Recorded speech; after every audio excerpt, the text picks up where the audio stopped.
Hello అండి. Welcome to our channel Swapna Vijay gardening vlogs. అందరు ఎలా ఉన్నారు? బాగున్నారా? ఇక్కడ చూస్తున్నారు కదా, శంకు పూలు తగ్గేదేలే అన్నట్టుగా ఎంత బాగా పూసాయో. ఒక్కొక్కటి గులాబీ పువ్వు సైజులో ఉందండి శంకు పూలు. వింటర్ సీజన్ వస్తే రెయినీ సీజన్ వస్తే చాలండి, శంకు పూలకు ఇంకా తిరిగే ఉండదు, అంత బాగా వస్తాయి శంకు పూలు. నేను శంకు పూల వీడియోస్ నా ఛానల్లో చాలా అంటే చాలా ఉన్నాయండి. ఏ విధంగా మనము దీన్ని మొక్కలను నాటుకోవాలి, సీడ్స్ ఏ విధంగా మనం ఎప్పటికప్పుడు తీసేయాలి, ఏం కేర్ తీసుకోవాలి, ఏం టిప్స్ తీసుకోవాలనేది నా ఛానల్లో చాలా వీడియోసే ఉన్నాయి శంకు పూల గురించి. ఎవరైనా చూడని వాళ్ళు ఉంటే ఒక్కసారి అయితే చూడండి. ఈ శంకు పూల వల్ల చాలా ఉపయోగాలు ఉన్నాయండి. వీటి వల్ల మనము ఎన్నో హెల్త్ బెనిఫిట్స్ ఉన్నాయి. ప్లస్ అన్ని దేవతలకు ఇష్టమైన పువ్వులు ఈ శంకు పువ్వులు.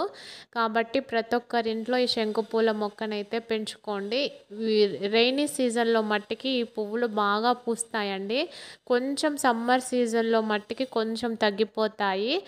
మిగతా రెయినీ సీజన్లో, వింటర్ సీజన్లో, 2 సీజన్లలో ఈ శంకు పూలు అయితే బాగా అంటే బాగా పూస్తాయండి.